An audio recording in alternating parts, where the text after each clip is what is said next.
నారీ నారీ నడుమ మురారి అంటూ ఇద్దరు పెళ్ళాలని చేసుకున్నావురా నీవు.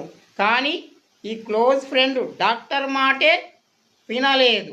నీకు మొదటి భార్య పెళ్ళప్పుడే చెప్పాను పిల్లలు పుట్టరు అని. కానీ నువ్వు ఈ డాక్టర్ మాటనే నమ్మలేదు.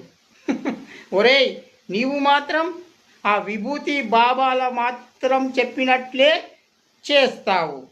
అది నీ కర్మ. ఇప్పటికైనా చెప్తున్నాను, నా మాట విను.